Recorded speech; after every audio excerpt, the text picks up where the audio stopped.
Hi నమస్తే welcome to red TV నేను మీ ప్రత్యూష ప్రస్తుతం మనతో సీనియర్ జర్నలిస్ట్ బాలాజీ గారు మనతో ఉన్నారు సార్తో మాట్లాడి మన విషయాలు తెలుసుకుందాం నమస్తే సార్ నమస్తే. సార్ సాధారణంగా మనం ఒకప్పుడు చూసినట్లయితే మహిళల మీద ఎక్కువ అత్యాచారాలు ఇలాంటివి ఎక్కువ చూసేవాళ్ళం కానీ ఇప్పుడు సమాజంలో ఏంటంటే మహిళలే హత్యలు చేస్తున్నట్టు తెలుస్తుంది అది కూడా భార్యలు భర్తలను ఎక్కువగా చేస్తున్నట్లు కూడా మనకు వార్తలు ఎక్కువ వింటున్నాం రీసెంట్ గా మనం చూసినట్లయితే జస్ట్ ఒక సెల్ఫీ పేరుతో నదిలో తోడడానికి ట్రై చేసిన మహిళ అలాగే కూల్ డ్రింక్ లో విషయం పెట్టిన మహిళ చంపేసి ట్రబ్లు బంధించడం అలాంటివన్నీ చూసాం సార్ సేమ్ అలాంటిది ఒక ఇన్సిడెంటే ఇప్పుడు ఒక తమిళనాడులో ఒక ధర్మపురి అనే ఒక గ్రామంలో జరిగింది ఒక భార్య తన భర్తని సాంబార్లో విషయం పెట్టి చంపినట్టు కూడా న్యూస్ వస్తున్నాయి అది కూడా తన ప్రియర్తో కలిసి మరి ఈ కేసు గురించి కొంచెం వివరంగా ఎక్స్ప్లెయిన్ చేస్తారా ఇది అంటే క్రైమ్ కామెడీ లాగా నవ్వు కూడా వస్తుంది ఈ స్టోరీలో. నిజానికి పాపం భర్త దారుణంగా బలైపోయాడు. సో ఒక మహిళ సాంబార్లో విషం పెట్టి అంటే పురుగుల మందు కలిపి భర్తని ఎలా చంపింది, వాళ్ళ ప్రియుడు అమ్మాయి ఎటువంటి వాయిస్ చాటింగ్ చేసుకున్నారు అంటే నువ్వు సాంబార్లో ఎంత కలపాలి, కలర్ ఎలా మారుతుంది, స్మెల్ ఎలా వస్తుంది, ఇవన్నీ అతను చెప్పిస్తున్నాడు. ఈమె నేను పలానా దాంట్లో ఇచ్చాను, అతను స్రోదప్పిపోయాడు పోతాడా అనేసి ఈమె మెసేజ్ పెట్టడం, పోతాడేమో చూడు వెయిట్ చెయ్యి అని అతను పెట్టడం, ఇవన్నీ కూడా దొరికాయి. ఇది ఒక ఇంట్రెస్టింగ్ కేసు అని చెప్పచ్చు. సరే ఏం జరిగిందనేది నేను చెప్తాను. మొన్న ఏమైందంటే అతని పేరు రసూలు, 43 ఏళ్ళు. అతను ఏఎంఎంకే అనే ఒక పొలిటికల్ పార్టీ ఉంది, అమ్మా మక్కల్ మున్నేట్ర కజగం అనే పార్టీ. ఈ అమ్మా మక్కల్ మున్నేట్ర కజగం ఎవరిదంటే జయలలితకు సంబంధించి, జయలలిత నెచ్చలి అంటారు ఆమెని, క్లోజ్ ఫ్రెండ్ శశికళ వాళ్ళ అక్క కొడుకు దినకరన్ పెట్టిన పార్టీ అనమాట ఇది. దాంట్లో ఇతను మైనార్టీ వింగ్కి, ధర్మపురి అనేది ఒక స్మాల్ టౌన్, ఆ స్మాల్ టౌన్కి మైనార్టీ వింగ్కి డిప్యూటీ సెక్రటరీగా పనిచేస్తున్నాడు. దాంతోపాటు ఒక పెద్ద కంపెనీలో ట్రక్ డ్రైవర్గా పనిచేస్తున్నాడు. సో ఇది ఇతని బ్యాక్గ్రౌండ్. వీళ్ళ భార్య, ఆమె పేరు అమ్మీబి, ముస్లిమ్స్ ఇద్దరు కూడా అమ్మీబి. వీళ్ళిద్దరికి ఒక కొడుకు కూతురు ఉన్నారు. ఇతను కూడా బాగున్నాడు, భర్త కూడా హ్యాండ్సమ్ గాను డైనమిక్గా ఉన్నాడు. కాకపోతే ఏంటంటే అతను ట్రక్ డ్రైవర్ కాబట్టి ఒక్కోసారి పోతే 10 రోజులు 20 రోజులు కూడా బయటికి వెళ్ళే పరిస్థితి ఉంటుంది. సో ఈమెకి మేబీ లోన్లీనెస్గా కలిగి ఉండొచ్చు, లేదా ఈ కుర్రాడు ఇంకొంత డైనమిక్గా ఫన్ లవింగ్ గైగా ఉండొచ్చు. ఇవన్నీ ఏదైనా కారణాలతో లోకేశ్వర్ అనే ఒక అబ్బాయితో అట్రాక్ట్ అయింది. వాడు ఒక సెలూన్ నడుపుతాడు కాబట్టి కొంచెం స్టైలైజ్డ్గా ఉండడం, ఇవి హెయిర్ కటింగ్ ఇవన్నీ కూడా అతను చేస్తున్నట్టుగా తెలుస్తుంది. సో ఈ లోకేష్తో అఫైర్ ఏర్పడింది. అది వాళ్ళిద్దరి మధ్య ఎమోషనల్ బాండ్కి దారితీసింది. ఆ లోకేష్ చెస్ట్ మీద ఈమె పేరు అమ్మిబి అని కూడా పచ్చ ట్యాగ్, దాని ఏమంటారు, టాటూ వేయించుకున్నాడు. ఈ నేపథ్యంలో ఒక ఫన్నీ ఇన్సిడెంట్ జరిగింది, కామెడీ ఇన్సిడెంట్. అదేంటంటే ఈ భర్త ఎవరైతే ఉన్నాడో రసూలు, ఇతను కటింగ్ చేసుకుందామని వీళ్ళ షాప్కే వెళ్ళాడు. ఇతనికి తెలియదు అప్పటి వరకు అఫైర్ ఉన్నట్టుగా. కటింగ్ చేసుకుందాం వీళ్ళ షాప్కి వెళ్తే అతనికి కూడా తెలియదు, లోకేశ్వర్కి ఇతనే ఈ భర్త అని కూడా తెలియదు. సో కటింగ్ చేసుకోవడానికి వెళ్ళినప్పుడు ఏమైందంటే, ఫన్నీ అంటే ఐరనీ అంటారు దీన్ని ఇంగ్లీష్లో. ఐరనీ అంటే విచిత్రమైన పరిస్థితి. కరెక్ట్గా అదే టైంకి ఈమె వీడియో కాల్ చేసింది లవర్కి. వీడు వీడియో కాల్లో ఎన్నడి అది ఇదని వీడు వగలబోతూ మాట్లాడుతున్నాడు. వీడు చూస్తే వీళ్ళ భార్య. వీడు షాక్ అయ్యాడు, ఎవరు ఈ రసూల్. షాక్ అయ్యి వీడికి కోపం వచ్చి వాడిని అక్కడేదో ఉంటే కొట్టాడు. పొలిటికల్ లీడరు, కొంత డైనమిక్ పర్సన్, అంటే నా భార్యకి వీడికి అఫైర్ ఉందని తెలిసిపోయింది. సో కొట్టాడు, ఇంటికి వచ్చి కోపంతో భార్యను కొట్టాడు. దాంతో కొట్టేసి వెళ్ళిపోయాడు. దాంతో ఈమె వీడికిద్దరికి కాలయ్యి మమ్మల్నే కొడతారా అని డిసైడ్ అయిపోయి వీళ్ళిద్దరు ఏం చేశారంటే, వీడిని లేపేస్తే మనం ప్రశాంతంగా ఉండొచ్చు, లేకపోతే ఇప్పుడు అతనికి తెలిసిపోయింది కాబట్టి ఇంకా మనల్ని నన్నేమన్నా చేస్తాడేమని ఇతనికి కూడా భయమైంది. ఎందుకంటే అతను పొలిటికల్గా అయ్యి లారీ డ్రైవరు, నన్నేమన్నా చంపుతాడేమని ఇతనికి భయమైంది, నన్నేమన్నా చంపుతాడని ఆమెకు కూడా భయమైంది. సో ఇద్దరు ఏం ప్లాన్ చేసుకున్నారంటే, మనమే ముందుగా వీడిని లేపేస్తే సరిపోతుందని చెప్పి ఆమె ఒక డ్రామా ఆడింది. ఇంకా నేను అఫేర్ పెట్టుకోను, పొరపాటు అయిపోయింది అది ఇదని, అతన్ని నన్ను క్షమించండి అది ఇదని పెట్టుకుని వాడు కూడా సరిపోయింది, పిల్లలు ఉన్నారు, మనం ఈమెని బయటకు పంపిస్తే మళ్ళీ ఇబ్బంది అని అతను కూడా తలాకేమి ఇవ్వకుండా పెట్టుకున్నాడు. సో వీళ్ళిద్దరు ఏం చేశారంటే ప్లాన్ చేసుకున్నారు. ఇతను ఎక్కడో సంపాదించి మొత్తానికి ఒక ట్యాబ్లెట్లు అంటూ ఉన్నారు, దాంట్లో పురుగుల మందు అంటున్నారు, కన్ఫ్యూజన్ అయితే ఉంది. ఏదో మొత్తానికి విషయం అయితే ఈమెకి ఇచ్చాడు. ఇచ్చి ఫస్ట్ కూల్ డ్రింక్లో కలపన్నాడు. సో ఈమె దానిమ్మ గింజల జ్యూస్ చేసి భర్తకి ప్రేమగా కలిపి ఇచ్చింది దాంట్లో.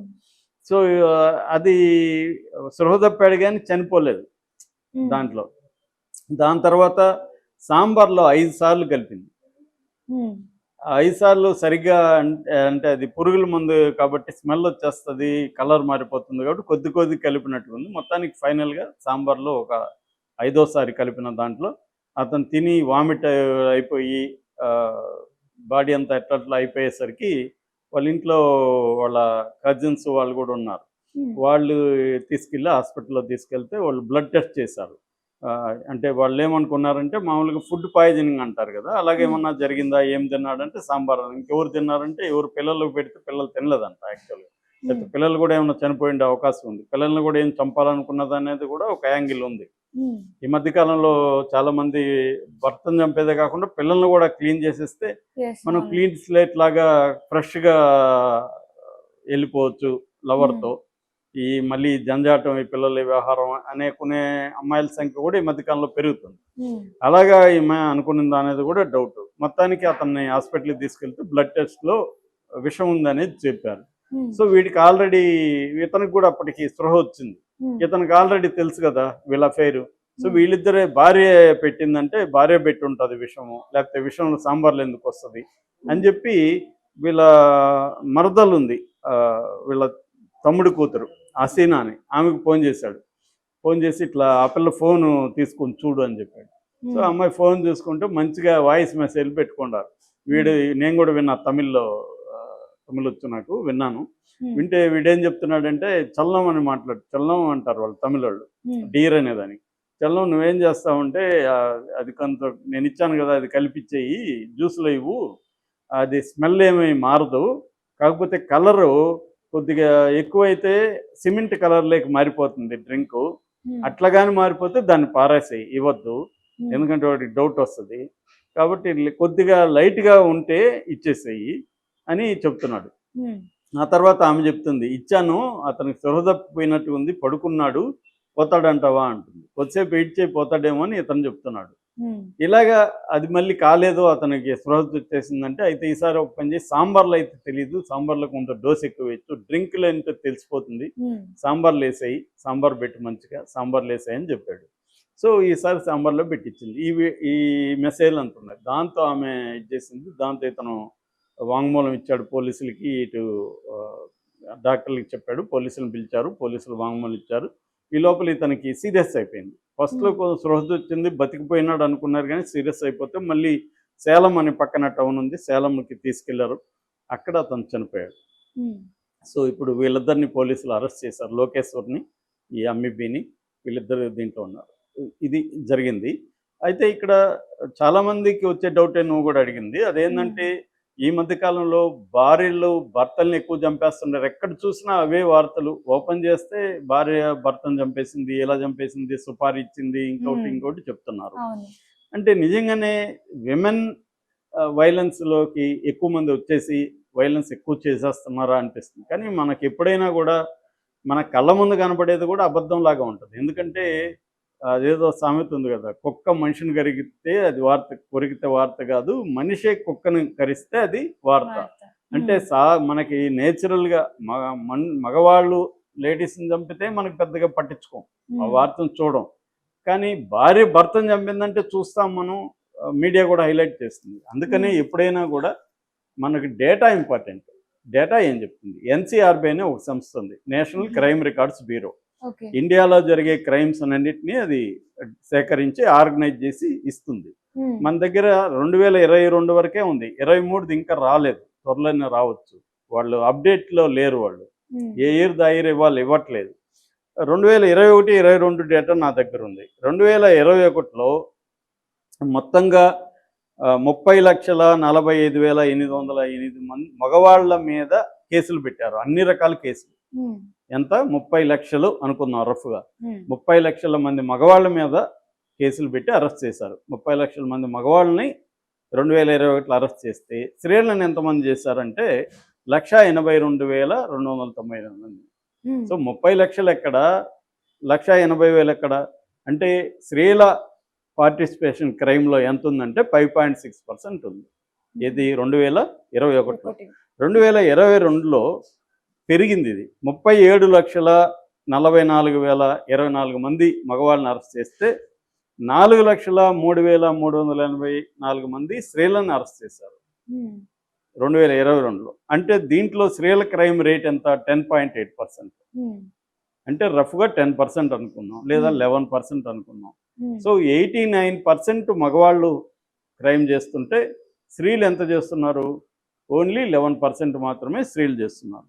ఒక 2022లో హత్యల విషయం మాత్రమే మాట్లాడుకుంటే 51,949 మంది మగవాళ్ళని 2022 హత్యల్లో అరెస్ట్ చేస్తే స్త్రీలని 3,839 మంది మాత్రమే స్త్రీలను అరెస్ట్ చేశారు. అంటే 6.8% హత్యలు చేస్తున్నారు. ఓవరాల్ క్రైమ్లో 11% ఉంటే స్త్రీల శాతము, హత్యల విషయంలో స్త్రీలు చేస్తున్న హత్యలు 6.8%, 7 అనుకుందాం. 7% స్త్రీలు హత్యలు చేస్తుంటే 93% మగవాళ్ళు హత్యలు చేస్తున్నారు. కాబట్టి మన కంటికి కనబడేదంతా నిజం కాదు. డేటా ప్రకారం చూస్తే స్త్రీల హత్యలు చేసేది ఇప్పటికి కూడా వెరీ వెరీ మైనర్. ఎందుకు? స్త్రీలు ఏ కారణాలతో హత్యలు చేస్తారు? ఒకటి లవ్, ప్రేమకు అడ్డుపడుతున్నాడని. దాని వెనక కూడా సామాజిక కారణాలు ఇవన్నీ ఉన్నాయి. అవన్నీ మనం టైం లేదు. సో ఏదేమైనా పర్సనల్ రీజన్స్తోనే స్త్రీలు ఎక్కువ చేస్తారు. వ్యాపార పరంగానో, ఆర్గనైజ్డ్ క్రైమో ఇవేవి స్త్రీలకు వెళ్ళరు. ఆర్గనైజ్డ్ క్రైమ్ చేసేది మగవాళ్లే, వ్యాపారాల్లో పార్ట్నర్స్ని చంపేది మగవాళ్లే, రియల్ ఎస్టేట్లో గొడవలు వస్తే చంపేది మగవాళ్లే, సో భార్యల్ని హింసించి చంపేది మగవాళ్లే. కాబట్టి మగవాళ్ళ క్రైమ్లోకి స్త్రీల క్రైమ్ అనేది పోల్చడం. 93% మగవాళ్ళ హత్యలు చేస్తుంటే స్త్రీలు 7% మాత్రమే చేస్తున్నారు. కాబట్టి మన కంటికి ఈ మధ్యకాలంలో పెరిగినట్టుగా మనకు కనబడుతుంది, కానీ అది దానికి కూడా కారణం ఉంది. స్త్రీల ఎంపవర్మెంట్ పెరిగింది, స్త్రీల దగ్గర కూడా డబ్బులు వస్తున్నాయి. సో కేసులు వచ్చినా లీగల్గా మేనేజ్ చేసుకోవాలన్న ఇదే పెరిగింది. లవ్ స్టోరీలు కూడా గతం కంటే ఇప్పుడు పెరిగాయి. అఫైర్స్ అనేవి ఈజీ అయినాయి. ఇంతకుముందు సీక్రెట్గా ఎక్కడ ఉంచుకునేవాళ్ళు. ఇంతకుముందు అఫైర్స్ దొరికేవాళ్ళు కాదు భార్యలు. ఇవాళ దొరకడం కూడా ఈజీ, ఎందుకంటే టెక్నాలజీ వచ్చేసింది. భర్తలు ఫోన్ చెక్ చేస్తే దొరికిపోతున్నారు. కాబట్టి ఈ కారణాలన్నీ ఉన్నాయన్నమాట. Okay, thank you so much sir.